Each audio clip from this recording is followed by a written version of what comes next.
So how do you feel about Apple suddenly, heading the fight against government surveillance?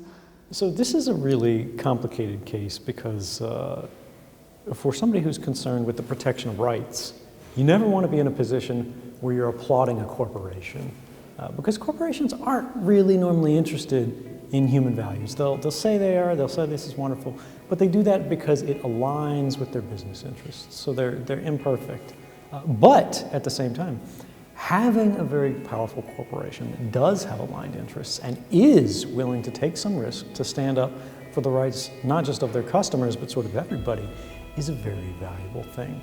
No other country in the world, even like China, Russia, Iran, things like that, have asked for what the FBI is asking for from Apple. And so what are they asking for? The FBI is asking for a company to create a brand new capability that has not existed in this device to allow the FBI to break in more easily.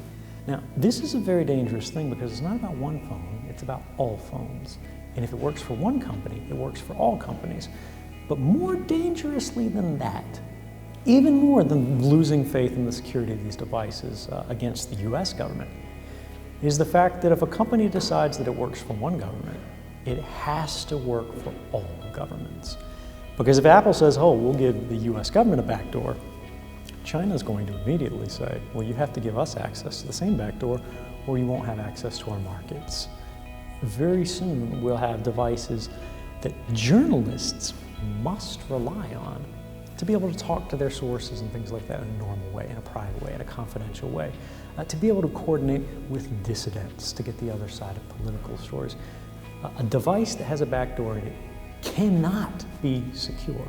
A device that's intended for government can also be exploited by hackers, by criminal groups, by adversaries, by spies. So Apple, for instance, is not being heroic. It's just doing the only thing it can do. So it is true that if this precedent were established, it would create a world in which American companies can't provide secure devices, but our foreign competitors can. So yeah, they do have personal interests in this, business interests that incentivize it. So it's not that they're doing this altruistically or self-sacrificingly. That doesn't mean that it's not something that we shouldn't applaud them for. Sometimes doing the right thing is worthy of our respect, even if it's the only choice they have.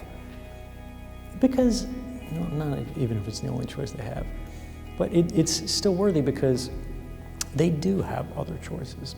They could plea with the government to make this stuff secret, but go forward with it anyway, as has often happened with technology partners in the past, where they'll say, we'll give you what you want, but just please, please, please don't let the public know.